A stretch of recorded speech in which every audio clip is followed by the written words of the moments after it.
আসসালামু আলাইকুম রহমতুল্লাহি ওয়া আশা করি সকলে ভালো আছেন। আলহামদুলিল্লাহ। মাঝরাতে আকাশের দিকে তাকিয়ে কুকুর কাঁদে কেন? প্রতিদিন দেখা যায় যে মাইকে ফজরের আজানের সময় এলাকার কুকুরগুলো কাঁদতে শুরু করে। আজান শেষ হয়ে গেলে ওদের কান্নাও বন্ধ হয়ে যায়।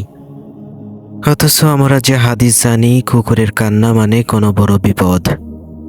সে সম্পর্কে পবিত্র কোরআনুল কারিমে আল্লাহ রাব্বুল আলামিন বলেছেন, হে বনি আদম, শয়তান যেন তোমাদেরকে বিভ্রান্ত না করে, যেমন সে তোমাদের পিতামাতাকে জান্নাত থেকে বের করে দিয়েছে, এমন অবস্থায় যে তাদের পোশাক তাদের থেকে খুলিয়ে দিয়েছি, যাতে তাদের লজ্জা স্থান দেখিয়ে দেয়।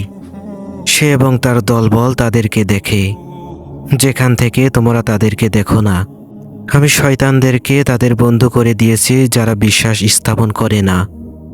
কোরআনের আয়াত থেকে এটা স্পষ্ট যে মানুষ জিন শয়তানকে দেখতে পায় না।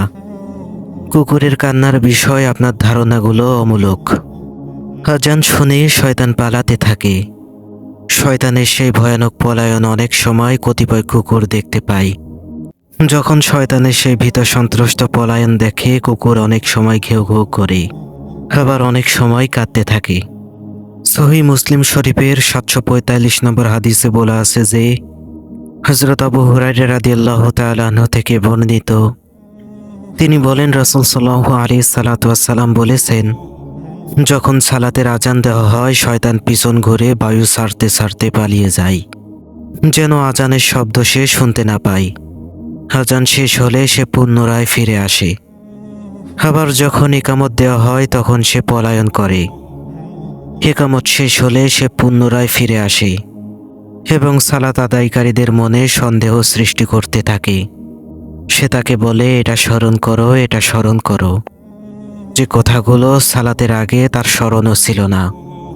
শেষ পর্যন্ত সালাত আদায়কারী দ্বিধায় পড়ে যে সে বলতেও পারে না যে কত রাকাত পড়ল নামাজ। আরেকটি হাদিসে বলা হয়েছে, জাবির রাদিয়াল্লাহু তাআলা আনহু থেকে বর্ণিত, তিনি বলেন, আমি রাসূল সাল্লাল্লাহু আলাইহি সাল্লামকে বলতে শুনেছি যে, যখন তোমরা রাতে কুকুরের চিৎকার এবং গাধার ডাক শুনতে পাবে, তখন আল্লাহর কাছে অভিশপ্ত শয়তান হতে আশ্রয় চাইবে, কেননা তারা এমন এমন কিছু জিনিস দেখতে পায় যে যা তোমরা দেখতে পাও না। আর রাতে যখন মানুষের চলাফেরা বন্ধ হয়ে যায়, তখন তোমরা বাইরে যাওয়া কমিয়ে দাও, কেননা আল্লাহ তাআলা তার সৃষ্টির কিছু জীবকে রাত্রিকালে ছেড়ে দেন। তোমরা ঘরের দরজা বন্ধ রাখো আর আল্লাহর নাম স্মরণ করো, কারণ শয়তান এমন দরজা খুলতে পারে না যা আল্লাহর নাম দিয়ে বন্ধ করা হয়। আল্লাহ যেন আমাদের সবাইকে শয়তানের ওয়াসওয়াসা থেকে হেফাজত করেন।